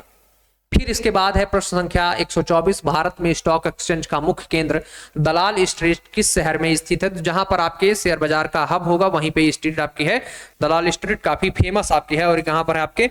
मुंबई में है ना। यहाँ पर पहले जब शेयर बाजार में ये ऑनलाइन सिस्टम नहीं होता था तो वहां पे बहुत सारे लोग दलाल का काम करते थे, ब्रोकर होते थे जो, है ना। तो अभी तो ब्रोकर सब ऑनलाइन काम करते हैं, उस टाइम पे ऐसे नॉर्मली लोग ब्रोकरिंग का काम करते थे, तो उन्हीं को दलाल स्ट्रीट, तो जहां पर बहुत सारे लोग एक झुंड बना करके रहते थे, उसी को बोलते हैं दलाल स्ट्रीट, यानी कि ब्रोकर को मिला करके, इंग्लिश में उनको ब्रोकर ही बोलते हैं। 125वें नंबर का प्रश्न है, गिल्ट एज्ड बाजार किससे संबंधित है? तो आपके सरकारी प्रतिभूतियों से। किससे संबंधित? जो आपकी सरकारी प्रतिभूतियां हैं उनसे संबंधित है आपका गिल्ट एज्ड बाजार। फिर उसके बाद है 126 नंबर का प्रश्न, बुल और बियर शब्द किससे संबंधित है? तो यहां पर आपका ये दोनों शब्द संबंधित हैं से स्टॉक मार्केट या शेयर बाजार से संबंधित है। क्या नाम है इनका? बुल और bear, option C, stock market. फिर अगले प्रश्न पे चलते हैं, यहां पर 127वें नंबर का प्रश्न है, भारत में कौन सी समिति पूंजी विनिवेश के लिए बनाई गई थी? तो सही आंसर होगा आपके ऑप्शन ए, रंगराजन समिति। किसने? रंगराजन समिति, ये आपके आरबीआई के गवर्नर भी रह चुके हैं। तो सी रंगराजन समिति ने क्या किया था? पूंजी विनिवेश की यहां पर इसके लिए बनाई गई थी सी रंगराजन समिति आपकी। फिर आपका 128वें नंबर का प्रश्न है, डिवेंचर धारक किसके रूप में जाने जाते हैं? तो डिवेंचर धारक आपके कंपनी के लेनदार के रूप में जाने जाते हैं। क्या? कंपनी के लेनदार के रूप में जाने जाते हैं। फिर यहां पर अगला प्रश्न है आपका 129वें नंबर का, निम्नलिखित में से कौन सी भारत की क्रेडिट रेटिंग एजेंसी है? सही आंसर है आपके ऑप्शन बी, क्रिसिल। क्या है आपकी? क्रिसिल क्रेडिट रेटिंग एजेंसी है। बाकी एनएससी तो आपका स्टॉक एक्सचेंज है, दलाल स्ट्रीट तो मुंबई में एक रोड है, और जीआईसी जनरल इंश्योरेंस कारपोरेशन है। तो यानी कि सही आंसर है आपके ऑप्शन बी, क्रिसिल। फिर इसके बाद 130वां प्रश्न है, निम्नलिखित में से कौन सा बैंक 1994 में स्थापित हुआ था? तो सही आंसर है आपके आईसीआईसीआई, है ना। कौन सा है आपका? आईसीआईसीआई बैंक है। ये आपका अभी वर्तमान में प्राइवेट सेक्टर में सबसे शानदार काम करने वाला बैंक है आईसीआई। फिर आपका यहाँ पर 131वां प्रश्न है, कृषि और ग्रामीण विकास हेतु राष्ट्रीय बैंक यानी कि नाबार्ड का मुख्यालय कहाँ पर स्थित है? तो इसका मुख्यालय है मुंबई में, है ना। मैंने पहले ही बताया था कि ज्यादातर बैंकों का मुख्यालय कहाँ पर है? आपके मुंबई में ही स्थित है। फिर इसके बाद 132वें नंबर का प्रश्न है, नरसिम्हम समिति फर्स्ट का मुख्य उद्देश्य क्या था? ये समिति 2 बार बनाई गई थी, तो जब पहली बार बनाई गई तब इसका उद्देश्य क्या था? सही आंसर होगा आपके ऑप्शन बी, बैंकों की प्रतिस्पर्धात्मकता और कुशलता को बढ़ावा देना। इनके बीच में जो कंपटीशन है उसको और इनके अंदर जो कुशलता को क्या करना है? बढ़ावा देने के लिए आपकी नरसिम्हम प्रथम समिति बनाई गई थी। फिर इसके बाद 133वां प्रश्न है, एम.एन. गायपुरिया समिति का उद्देश्य क्या था? तो इस समिति का उद्देश्य की बात करें, ऑप्शन बी इसका सही आंसर होगा, ग्राहक सेवा में सुधार करना। क्या? ग्राहक सेवा में सुधार करना गायपुरिया समिति का यहां पर उद्देश्य था। फिर हम लोग अगले प्रश्न की ओर चलते हैं। यहां पर हमारा अगला प्रश्न है, एस तारपुर समिति का उद्देश्य क्या था? तो इसका आंसर देखें, ऑप्शन बी सही आंसर है, विदेशी विनिमय में पूंजी खाता परिवर्तनीयता। क्या? विदेशी विनिमय में पूंजी खाता परिवर्तनीयता, इसका आंसर होगा ऑप्शन बी। फिर इसके बाद हम लोग आगे चलते हैं और 135वें नंबर के प्रश्न की बात करते हैं, भारतीय रिजर्व बैंक की स्थापना कब की गई थी? किसकी? आपके भारतीय रिजर्व बैंक की स्थापना कब की गई थी? आंसर है आपका यहाँ पर ऑप्शन बी, 1 अप्रैल 1935। कब? 1 अप्रैल 1935 को की गई थी। 1934 में आपका आरबीआई अधिनियम आया था और एक आयोग बना था हिल्टन यंग। क्या? हिल्टन यंग आयोग बना था। हिल्टन यंग आयोग के सिफारिश पर, हिल्टन यंग आयोग की सिफारिश पर जो है तो आपके आरबीआई को बनाया गया था। और ये एक्ट कब आया था? तो 1934 में आया था, 1934 में आपका ये आया था और 1 अप्रैल 1935 को आपका आरबीआई बना। तो आपको याद रखना है किस आयोग ने सिफारिश की थी? तो हिल्टन यंग आयोग ने सिफारिश की थी। फिर इसके बाद यहाँ पर 136वें नंबर का प्रश्न है, भारतीय लघु उद्योग विकास बैंक का मुख्यालय कहां पर स्थित है? यानी कि सिडबी का मुख्यालय कहां पर स्थित है? तो इसका मुख्यालय आपके ऑप्शन बी, लखनऊ। कहां पर है? लखनऊ में स्थित है। एकमात्र है जहां पर आपका मुंबई में नहीं है बड़े बैंकों में, बाकी सभी का मुंबई में ही है। फिर है आपका अगला यहां पर 137 नंबर, भारत का पहला पेमेंट बैंक कौन सा है? तो भारत का पहला पेमेंट बैंक है एयरटेल पेमेंट बैंक। कौन सा? आपका एयरटेल पेमेंट बैंक भारत का पहला बैंक है। सही आंसर होगा आपके ऑप्शन बी। फिर इसके बाद 138 नंबर का प्रश्न है, भारत में सबसे पहला म्यूचुअल फंड कौन सा था? तो आपका यूटीआई। क्या? यूटीआई आपका सबसे पहला म्यूचुअल फंड हमारे यहां बनाया गया था।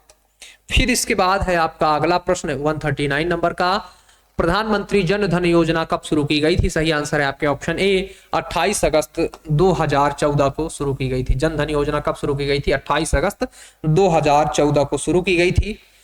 फिर इसके बाद 140वां प्रश्न है, भारत में बैंकिंग लोकपाल योजना कब शुरू की गई? क्या? भारत में बैंकिंग लोकपाल योजना कब शुरू की गई? तो इसका आंसर होगा ऑप्शन ए, 15 जून 1995। कब शुरू किया गया? 15 जून 1995 को बैंकिंग लोकपाल योजना शुरू की गई थी, जो कि बैंकों में भ्रष्टाचार को रोकने के लिए शुरू हुई थी। 141वां प्रश्न है, भारत का सबसे बड़ा व्यापारिक साझेदार कौन सा है? क्या? भारत का सबसे बड़ा व्यापारिक साझेदार कौन सा देश है? तो सही आंसर है आपके ऑप्शन सी, चीन। सबसे ज्यादा हम आयात निर्यात किसके साथ करते हैं? तो चीन के साथ ही करते हैं। सी आंसर इसका होगा। फिर उसके बाद 142 नंबर प्रश्न देखें, वर्ष 2023-24 में भारत का कुल व्यापार घाटा कितना रहा?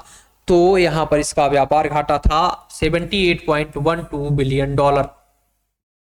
व्यापार घाटा से मतलब है आपने मान लीजिए कोई चीज दूसरे देश में 100 रुपए की आपने बेची, ठीक, दूसरे देश को बेचा और आपने उसी देश से 105 रुपए की कोई सामान खरीद लिया, तो आपको कितने का नुकसान हो गया? -5, जो तो आप नुकसान में है, यानी कि 5 रुपए के नुकसान में है आप। यही है हमारा व्यापार घाटा।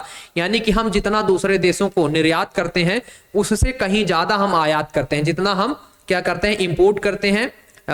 जितना हम एक्सपोर्ट करते हैं उससे ज्यादा हम इंपोर्ट कर लेते हैं। इसलिए हम हमेशा किस में रहते हैं? हमारा व्यापार घाटा रहता है और हम नकारात्मक, यानी कि हमारा व्यापार जो है कैसा रहता है?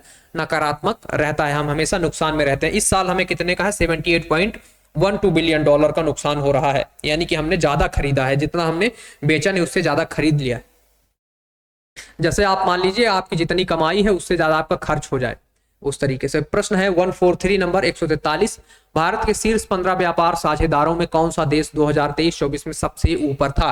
तो जैसा कि हम सबसे ज्यादा चीन से करते हैं, इसलिए सही आंसर होगा आपके ऑप्शन बी, चीन। चीन से हम ज्यादा आयात निर्यात करते हैं।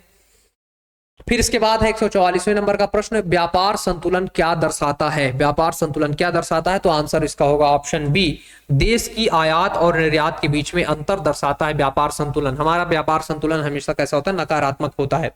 हमारा व्यापार संतुलन अभी संतुलित नहीं है।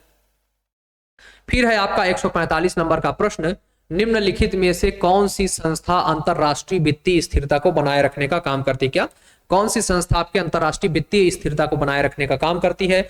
आंसर है आपके ऑप्शन ए, IMF, यानी कि इंटरनेशनल मॉनेटरी फंड जो है आपका, वो स्थिरता बनाए रखने का काम करती है। फिर आपका 146 नंबर का प्रश्न है, भारत के व्यापार संतुलन में 2023-24 में क्या स्थिति रही? तो हमारा व्यापार संतुलन शुरू से ही जो है तो कैसा है? नकारात्मक था। सही आंसर होगा ऑप्शन बी, हमारा व्यापार संतुलन नकारात्मक है, क्योंकि हमेशा नुकसान हुआ है, अभी हम सरप्लस में कभी नहीं जा पाए। फिर इसके बाद 147 नंबर का प्रश्न है, भारत का व्यापार घाटा 2024 में कितने प्रतिशत बढ़ने का अनुमान है? क्या व्यापार घाटा? तो इसका आंसर होगा 3.7% अभी बढ़ जाएगा 2024 में। फिर इसके बाद अगले प्रश्न की यहां पर चर्चा करें। अगला प्रश्न है 148 नंबर, भारत में शीर्ष निर्यातित उत्पादों में कौन सा उत्पाद शामिल नहीं है? भारत में शीर्ष निर्यातित उत्पादों में कौन सा उत्पाद शामिल नहीं है? तो यहां पर सही आंसर होगा ऑप्शन आपका डी, मोबाइल फोन। क्या मोबाइल फोन यहां पर आपका नहीं है। बाकी हम पेट्रोलियम उत्पाद करते हैं, इसको निर्यात करते हैं, चर्म उत्पाद निर्यात करते हैं, ऑटोमोबाइल और उपकरण निर्यात करते हैं, बहुत सारे सॉफ्टवेयर हार्डवेयर आपका निर्यात करते हैं, बहुत सारी चीज करते हैं, लेकिन मोबाइल फोन हम नहीं करते, क्योंकि मोबाइल फोन हमारे यहाँ बनाने वाली यूनिट खुद की भारतीय कंपनियां हमारे पास हैं ही नहीं। इसके बाद 149 नंबर का प्रश्न है, किस देश के साथ भारत का व्यापार संतुलन 2023-24 में सकारात्मक रहा? सकारात्मक रहने का मतलब है कि भैया हमने जिस तरह उसको बेचा था उतना का ही खरीदा है, या उससे ज्यादा का खरीदा है, उससे कम का नहीं हमने जो है तो उससे खरीदा।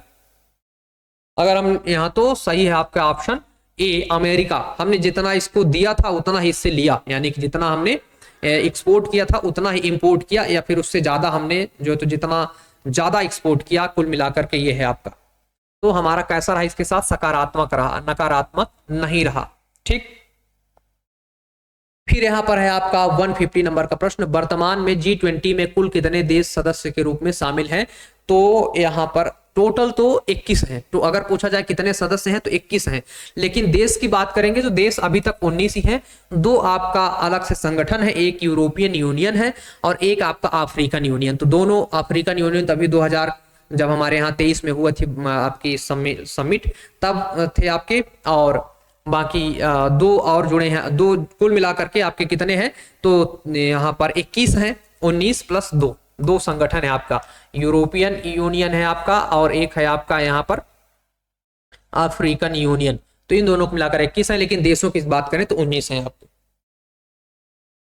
फिर इसके बाद एक 151 नंबर का प्रश्न है, G20 का 2025 का सम्मेलन किस देश में होगा? 2025 में कहां पर होगा? तो इसका सही आंसर है ऑप्शन ए, साउथ अफ्रीका। कहां होगा? साउथ अफ्रीका में जो है तो आपका आयोजित किया जाएगा।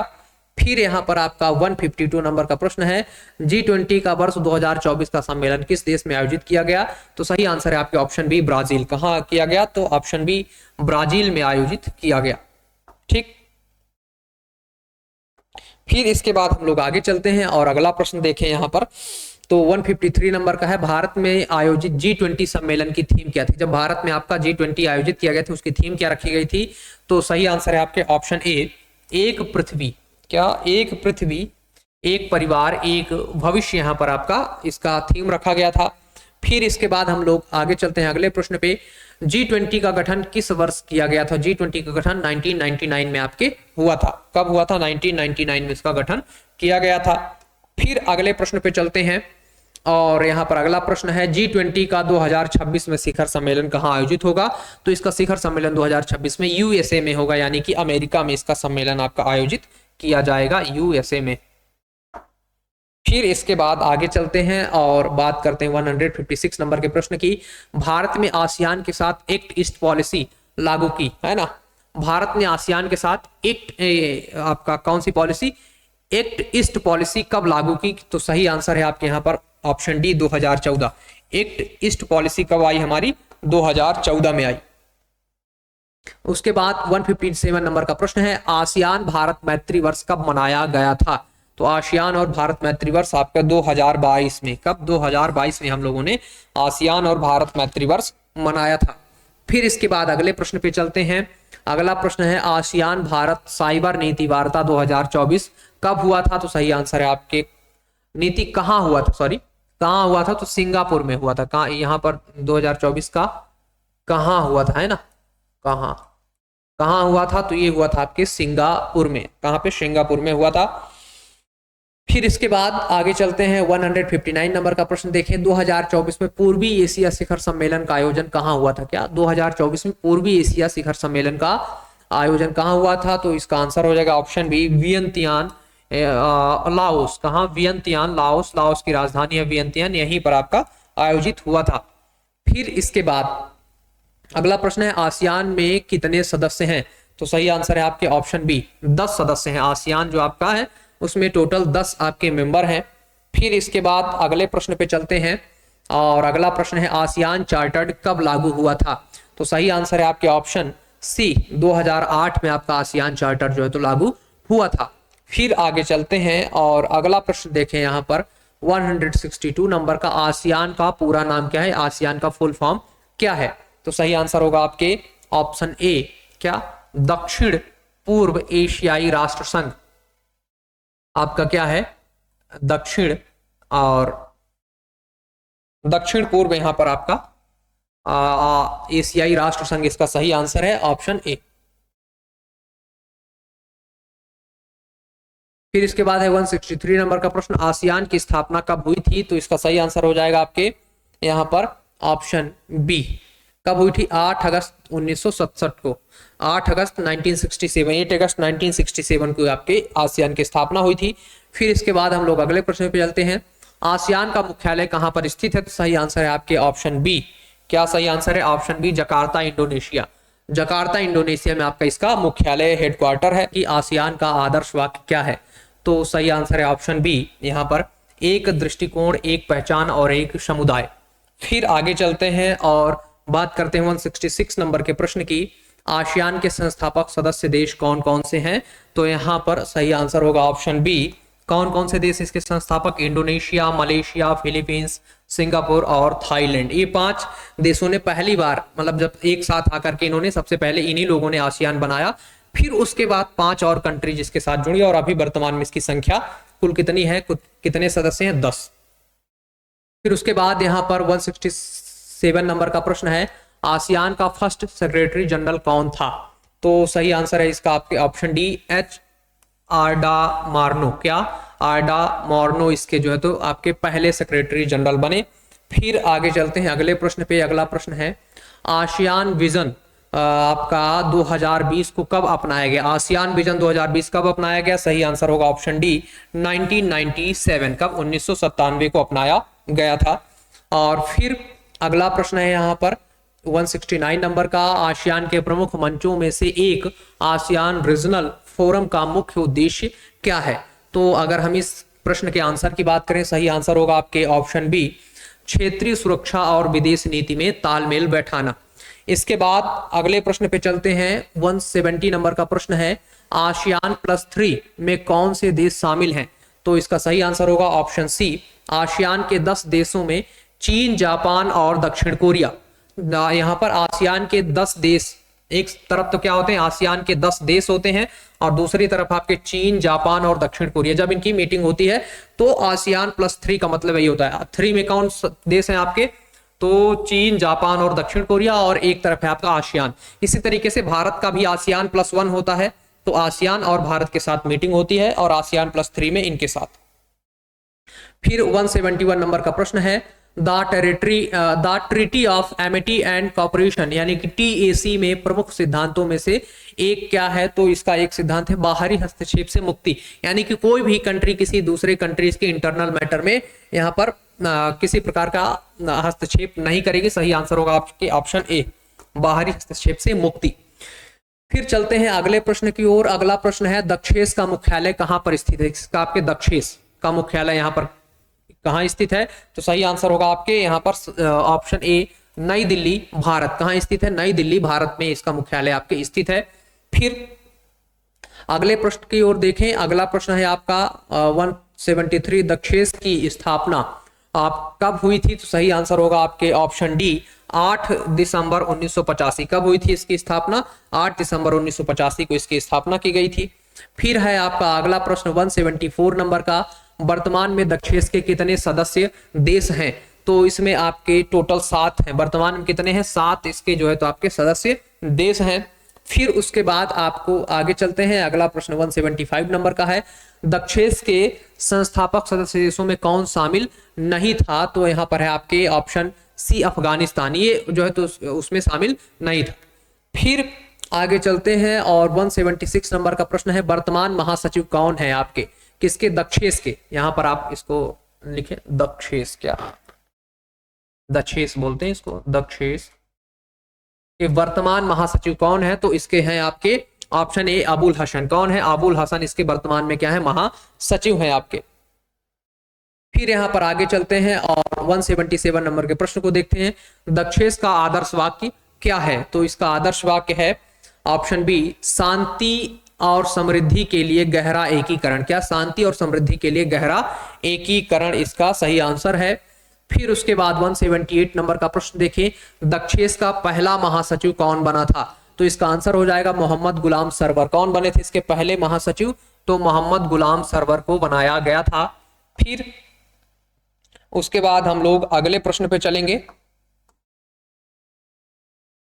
179 नंबर का प्रश्न है, दक्षिण एशियाई विश्वविद्यालय कहां स्थित है। क्या आपके दक्षिण एशियाई विश्वविद्यालय कहां पर स्थित है, सही आंसर होगा ऑप्शन सी नई दिल्ली भारत में आपका ये विश्वविद्यालय स्थित है। फिर आगे चलते हैं अगले प्रश्न की ओर। 180 नंबर का प्रश्न है, दक्षेस के किस क्षेत्रीय केंद्र का मुख्यालय ढाका बांग्लादेश में स्थित है, तो सार्क ऊर्जा केंद्र जो है आपका, south Asian association regional corporation का ऊर्जा केंद्र जो है आपका, वो कहां पर स्थित है, ढाका बांग्लादेश में स्थित है। फिर उसके बाद है आपका यहां पर 181 नंबर का, किस देश ने 2017 में सार्क उपग्रह GSAT-9 का प्रक्षेपण किया, तो सही आंसर है ऑप्शन सी भारत के द्वारा किया गया है। दक्षेस को सार्क भी कहा जाता है, इसको क्या कहा जाता है आपके, सार्क भी कहा जाता है, south Asian association regional corporation आपका, ठीक। फिर उसके बाद 182 नंबर प्रश्न पे चलते हैं, सार्क के किस सदस्य देश ने 1993 में साप्टा समझौते का प्रस्ताव दिया। साप्टा समझौते का प्रस्ताव किसने दिया, सही आंसर है आपके ऑप्शन ए भारत। किसने दिया, आपके भारत ने जो है तो इसका आपके प्रस्ताव दिया था, ठीक। फिर चलते हैं हम लोग 183 नंबर के प्रश्न पे, दक्षेस की स्थापना के लिए पहली बैठक कहां पर आपके आयोजित की गई थी, तो ये हुई थी आपके ढाका बांग्लादेश में। सही आंसर होगा ऑप्शन ए ढाका बांग्लादेश। फिर चलते हैं आगे, अगला प्रश्न देखें यहां पर, तो दक्षेस के किस विशेष निकाय का मुख्यालय ढाका बांग्लादेश में स्थित है, तो यहां पर सार्क विकास कोष का मुख्यालय आपके ढाका बांग्लादेश में स्थित है। अभी हम लोगों ने एक और देखा था, ऊर्जा केंद्र भी आपका वहीं पर स्थित है, ढाका बांग्लादेश में। फिर 185 नंबर का प्रश्न है, निर्यात उत्कृष्टता वाले शहर यानी कि आपका यहां पर TEE में कौन से 4 नए शहर शामिल किए गए हैं, सही आंसर है ऑप्शन बी फरीदाबाद, मिर्जापुर, मुरादाबाद, वाराणसी। चारों आपके जो शहर हैं वो उत्तर प्रदेश के हैं, इनको आपके निर्यात उत्कृष्टता वाले उसमें आपके शहरों में शामिल किया गया है। फिर है आपका 186 नंबर का प्रश्न, विदेश व्यापार नीति 1992-1997 में 8 वस्तुओं के आयात को किस माध्यम से करने का प्रावधान था, तो सही आंसर है आपके सरकारी अभिकरण। किसके द्वारा था, सरकारी अभिकरण के द्वारा या सरकारी कंपनियों के द्वारा। इन्होंने 8 वस्तुएं डिसाइड की थी कि उनका सिर्फ सरकारी कंपनियों के द्वारा ही आयात निर्यात होगा। फिर 187 नंबर का प्रश्न है, विदेश व्यापार नीति 2023 के तहत किस पहल से निर्यातक अपने प्रतिस्पर्धात्मकता को बढ़ा सकेंगे, तो सही आंसर है आपके ऑप्शन ए। मोस्ट इंपोर्टेंट प्रश्न है आपका, क्योंकि ये विदेश व्यापार नीति जो आपकी 2023 की है उसमें है ईच वन टीच वन। क्या, ईच वन टीच वन पहल के तहत जो है ये आपके बढ़ा सकते हैं, इसको आपको याद रखना है। फिर इसके बाद है आपका 188 नंबर का प्रश्न, विदेश व्यापार नीति 2015-20 में किस योजना का उद्देश्य सेवा क्षेत्र को बढ़ावा देना था, तो इसका आंसर हो जाएगा ऑप्शन बी SEIS। क्या SEIS योजना है आपकी, उसके तहत किसको बढ़ावा दिया जाएगा, सेवा क्षेत्र को बढ़ावा दिया जाएगा। फिर इसके बाद आगे चलते हैं और 189 नंबर का प्रश्न देखें। विदेश व्यापार नीति 2009 से 2014 के अंतर्गत निर्यात के लिए 2% ब्याज अनुदान योजना कब बढ़ाया गया? तो सही आंसर होगा आपके कब तक बढ़ाया गया, तो सही आंसर है ऑप्शन सी 2010। 2% ब्याज अनुदान दर कब तक बढ़ाई गई, तो आपके 2000 यहां पर 10 तक। फिर इसके बाद अगला प्रश्न है FTP यानी कि फॉरेन ट्रेड पॉलिसी जो है हमारी विदेश व्यापार नीति 2023 के 4 स्तंभों में कौन सा शामिल नहीं है? तो इसमें हमें सही आंसर है आयात संवर्धन। क्या आयात संवर्धन शामिल नहीं है? बाकी प्रोत्साहन और छूट इसके अंतर्गत शामिल है। सहयोग के माध्यम से निर्यात संवर्धन भी शामिल है। व्यापार करने में सुगमता ये भी शामिल है, लेकिन आयात आपका संवर्धन इसमें शामिल नहीं है। तो ये मोस्ट इंपोर्टेंट प्रश्न है कि भाई जो हमारी FTP 2023 की है फॉरेन ट्रेड पॉलिसी, उसके 4 स्तंभों में कौन शामिल नहीं है? तो 4 स्तंभों को तो आपको याद ही रखना है, उसके 4 पिलर कौन कौन से हैं।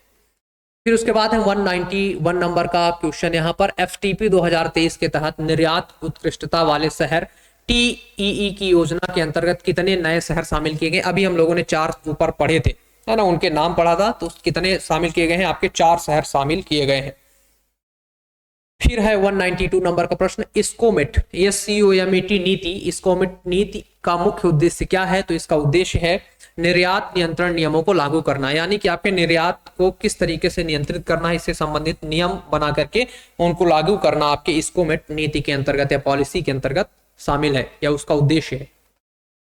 193 नंबर का प्रश्न है। FTP 2023 में ई-कॉमर्स निर्यात के लिए सीमा को कितने रुपए बढ़ाकर किया गया है? क्या है आपका प्रश्न? FTP 2023 में ई-कॉमर्स निर्यात के लिए सीमा शुल्क जो होता है, इसमें आपका सीमा शुल्क, वहां पर आपका क्या सीमा शुल्क को कितने रुपए से बढ़ा करके किया गया है? तो यहाँ पर है आपके 10 लाख, यहाँ पर 10 लाख रुपए जो है आपका, तो सीमा यहाँ पर आपके बढ़ा दी गई है, अब 10 लाख तक की जा सकती है ई-कॉमर्स के तहत। फिर आपका 194 नंबर का प्रश्न है। FTP 2023 के तहत, क्या आपका FTP 2023 के तहत प्रधानमंत्री मेगा एकीकृत वस्त्र क्षेत्र और परिधान पार्क PM मित्र योजना को किस योजना के तहत जोड़ा गया? तो EPCG योजना के अंतर्गत इसको जोड़ दिया गया है। आपका PM मित्र योजना को किसके अंतर्गत? ये मोस्ट इंपोर्टेंट योजना है आपकी PM मित्र योजना, इसको EPCG के अंतर्गत जोड़ा गया है। फिर आगे चलते हैं और 195 नंबर का प्रश्न देखें। तो अग्रिम प्राधिकरण योजना के अंतर्गत निर्यात क्या कर सकते हैं? क्या निर्यात कर सकते हैं? क्या है आपका अग्रिम प्राधिकरण योजना के अंतर्गत निर्यातक क्या कर सकते हैं, क्या निर्यात कर सकते हैं? तो यहां पर इसका आंसर हो जाएगा आपके ऑप्शन ए निर्यात वस्त्रों का शुल्क रहित आयात कर सकते हैं। यहां पर निर्यातक क्या कर सकते हैं? तो निर्यात वस्त्रों का शुल्क रहित, यानी कि भाई इनको अब जो है आयात निर्यात पे वो नहीं देना पड़ेगा, टैक्स नहीं देना पड़ेगा, तो ये निर्यात कर सकते हैं, यानी कि एक्सपोर्ट कर सकते हैं ये अब बिना शुल्क के। फिर इसके बाद है 196 नंबर का प्रश्न। सीधी जिले का ODOP यानी कि 1 डिस्ट्रिक्ट 1 प्रोडक्ट क्या है? तो सही आंसर है आपके ऑप्शन ए कालीन। क्या है? कालीन भैया, ठीक, कालीन। फिर उसके बाद अगला प्रश्न है 197। मंदसौर जिले का ODOP क्या है? तो सही आंसर है आपके ऑप्शन ए लहसुन। क्या है यहाँ पे? लहसुन यहाँ का जो है तो ODOP है मंदसौर का। फिर उसके बाद 198 नंबर का प्रश्न है। बुरहानपुर जिले का ODOP क्या है? सही आंसर है आपके ऑप्शन ए केला। यहाँ का क्या है? केला, और सबसे ज्यादा केला उत्पादन यहीं पर आपके होता है। फिर इसके बाद जो है आपका 199 नंबर का प्रश्न है। टीकमगढ़ जिले का ODOP क्या है? तो सही आंसर है यहाँ पर आपके ऑप्शन डी अदरक। यहाँ का क्या है आपका ODOP? तो अदरक यहाँ का ODOP है। फिर इसके बाद अगले प्रश्न की बात करें, यहाँ पर 200 नंबर का प्रश्न है। पन्ना जिले का ODOP क्या है? तो पन्ना का जो आपका ODOP यानी कि 1 डिस्ट्रिक्ट 1 प्रोडक्ट है वो है आंवला, और इसे आंवले जिले के नाम से भी जाना जाता है पन्ना को, और पन्ना में सबसे ज्यादा आंवले का उत्पादन होता है। आंवला को आपको डॉक्टर प्लांट के नाम से भी जानते हैं। इसके बाद है खरगोन जिला का ODOP क्या है? तो यहाँ पर सही आंसर है आपका ऑप्शन बी मिर्च। तो इस तरीके से इस वीडियो में हम लोगों ने 200 प्रश्न आपके यूनिट 6 के कवर किए, और इसके पहले वीडियो में हम लोगों ने आपके जनजातियों से संबंधित 200 प्रश्न कवर किए थे। अगर आपने वो वीडियो नहीं देखा है तो आप उस वीडियो को जरूर देखें और इसको भी देखें। तो इसी तरीके के महत्वपूर्ण वीडियोस को देखने के लिए आप सभी लोग चैनल को सब्सक्राइब करें तथा बेल आइकन को क्लिक करें। धन्यवाद।